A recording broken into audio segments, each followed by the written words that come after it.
I still remember the first night we got to the cabin.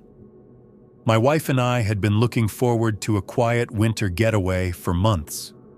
We had picked a small, isolated cabin in the mountains, far from anyone else. The snow was thick, the roads nearly empty, and the air smelled like frozen pine. We wanted peace. We wanted to escape our phones, the city, and our jobs for a week. The first day was perfect. We unpacked slowly, made a small fire, and watched the snow fall outside. The cabin was old but charming, with a small porch and windows that looked out into the thick forest surrounding the property. At night, we were tucked under heavy blankets, the only sound being the occasional wind gust rattling the roof. On the second night, around 11 p.m., I noticed something strange. I woke up to the sound of soft crunching outside. At first, I thought it was just the wind or maybe a branch falling in the snow, but then I heard it again. Slow, deliberate steps in the snow. I nudged my wife. She was asleep, so I quietly got up and looked out the window. The porch was covered in a thick layer of snow, undisturbed except for a single set of footprints leading to the edge of the yard. They didn't belong to anyone in the cabin, and judging by their direction, they hadn't come from the road. My heart raced. I quietly locked the door and tried to convince myself it was nothing. Maybe a local deer, though the footprints were too big and human-shaped. I tried to go back to sleep, but the crunching continued intermittently, sometimes closer, sometimes farther away, like whoever it was circling the cabin. My wife didn't wake up, thank God, because I don't know how I would have explained it. By morning, the snow had fallen heavily, almost covering the footprints. I told myself it was just a local passing hiker. That afternoon, I noticed something else. A small, rusted key sticking out from under the edge of the porch. I didn't pick it up immediately. It didn't look familiar, and I had no idea why a key would be there. That night, the steps returned. They were quieter this time, deliberate, almost patient. Whoever it was didn't rush. I grabbed a flashlight and slowly opened the front door to look outside, keeping myself mostly inside. No one was there. Just the snow, the footprints I had already noticed, and the dark trees surrounding us. I took the key from under the porch, shaking. My wife slept through the entire thing. The next day, we decided to leave. I wanted to confront whoever it was. I packed our bags, but before we could get in the car, I noticed something on the front door. A small note tucked into the gap between the door and frame. It read, "Welcome. Enjoy your stay." There was no handwriting, no signature, just that line. My stomach dropped. I didn't know what to do. I looked around the snow-covered yard. No footprints. The snow was untouched. It was as if whoever had left the note had melted into the white winter air. We drove off immediately. I tried to convince myself it was someone playing a prank, maybe a neighbor from miles away who knew the cabin was empty and rented. But there were no other cabins nearby, none within miles. And the key, I still have it. I kept it, hidden in a drawer at home. Sometimes I take it out, just to feel the cold metal in my hand, and remember the quiet footsteps circling that cabin in the snow. I don't know if anyone else ever stays at that cabin. I don't want to know. But I do know one thing. Someone or something was there before us, watching, waiting. Even now, when it snows heavily where I live, I think about those footprints. I think about the patient, slow crunching on the snow, and I wonder who was really out there that night. And whether they're still out there, somewhere, waiting for the next person who wants a quiet winter getaway.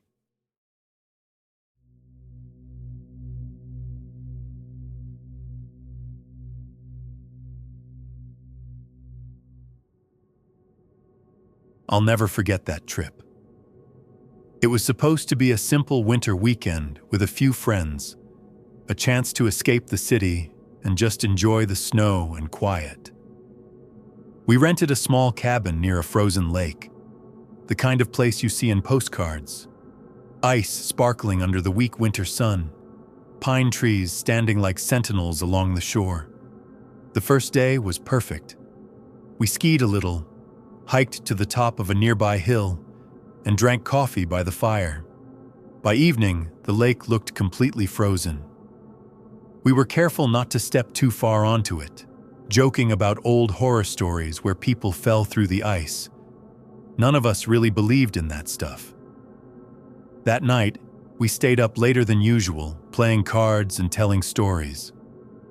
Around midnight, we heard it, screams, faint at first, coming from the direction of the lake. We froze. It was impossible. No one else was supposed to be around, and the cabin was isolated. I grabbed my coat, flashlight in hand, and went to the window. The lake was dark, a sheet of ice reflecting the dim moonlight. We didn't see anyone. I thought maybe it was an animal or the wind playing tricks. But then the screams came again, louder, closer, more human. Against my better judgment, we bundled up and walked toward the lake. The snow was deep, and our boots crunched loudly as we approached. On the ice there were strange markings, scuff marks, lines as if someone had struggled across the surface. But there was no one there. No footprints leading away from the lake either. We called out, our voices echoing, nothing answered. I started to feel that sick, sinking feeling in my stomach. Something wasn't right. One of my friends pointed to a small patch where the ice looked darker. We approached it cautiously. It was impossible to tell what it was. A shadow under the ice, maybe. We debated leaving it alone, but curiosity got the better of us. As we leaned closer, the ice cracked slightly, making a sharp, echoing sound. We stumbled back, hearts racing. We all agreed. Someone might have been on the ice earlier, and maybe they fell. But there was no body, no sign of anyone around, just the frozen, silent lake. The rest of the night was tense. Every little sound made us jump. The wind howled, the trees creaked, and every time we looked out the window, the dark ice of the lake seemed to shimmer like it was hiding something. None of us slept much. The next morning, we explored the area more carefully, hoping to find some explanation. There were no footprints in the snow leading to or from the lake. No one had been there. The ice was completely solid. We tried to rationalize it. Maybe a deer fell on the ice. Maybe one of us imagined the screams. But we all heard them, all four of us. We left that day, uneasy and quiet. The cabin felt smaller, colder. Every glance out the window made me think I'd see movement on the ice again.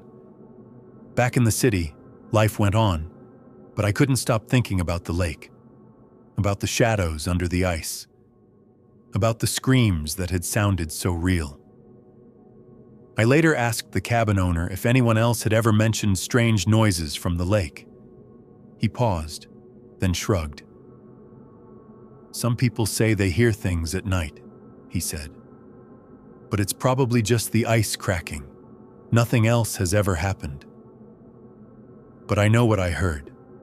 I know the feeling of dread that night. The sense that someone, or something, was on that lake, struggling. I still dream about the ice cracking beneath invisible weight, about the faint echo of screams lost in the winter wind. Even now, when I see a frozen lake in winter, I think about that night. I wonder if someone fell through the ice before we got there, or if maybe it was something else entirely. Something that doesn't belong on the ice at all. I can't go back. I don't want to. That lake, frozen and silent, will always be a place I avoid. a place I'll never understand. And the screams, they stay with me. Always in the back of my mind. Faint, distant, haunting.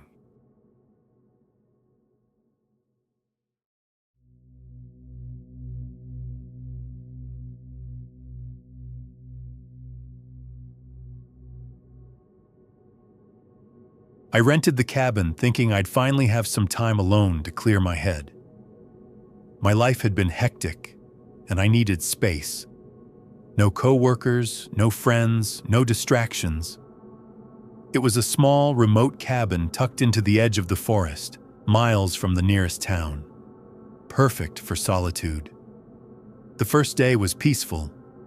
I unpacked, lit a fire, and spent hours staring out the window at the snow-covered trees. No one was around, no cars, no voices, just me and the quiet. I even thought about bringing my phone, but I wanted a break.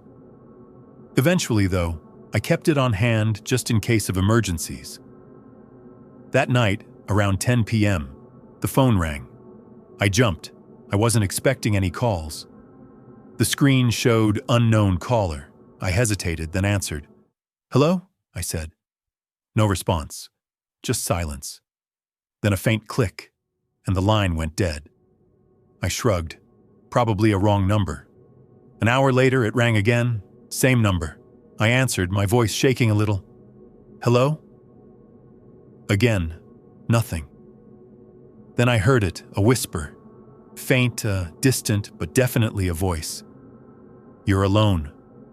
I froze. My mind raced. How would anyone know that?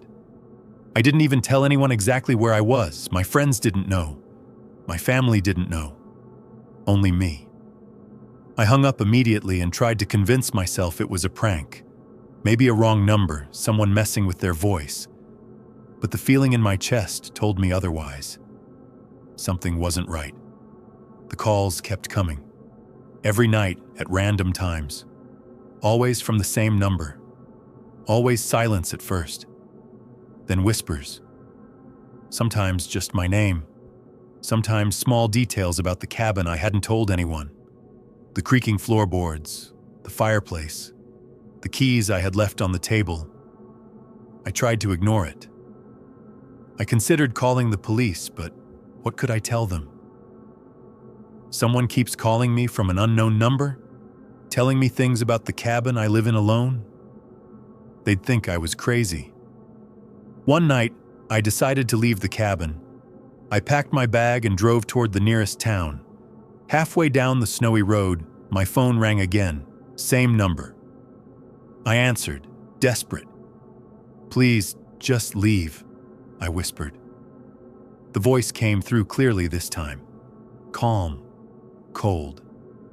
"You can't leave." My hands shook on the steering wheel. I slammed on the brakes and pulled over. The snow was falling heavier now, and I was miles from anyone. I looked around. Nothing. No cars. No lights. Just the dark trees and the falling snow. I turned the phone off and sat there for a long time, trying to calm my racing heart. Eventually, I continued driving and found a small motel a few miles down the road. I stayed the night there, checking under the bed, in the closet, even outside. But there was nothing. The next day, I went back to the cabin, hoping it was just a bad dream, a coincidence. When I opened the front door, the fireplace was cold, the cabin empty as I left it.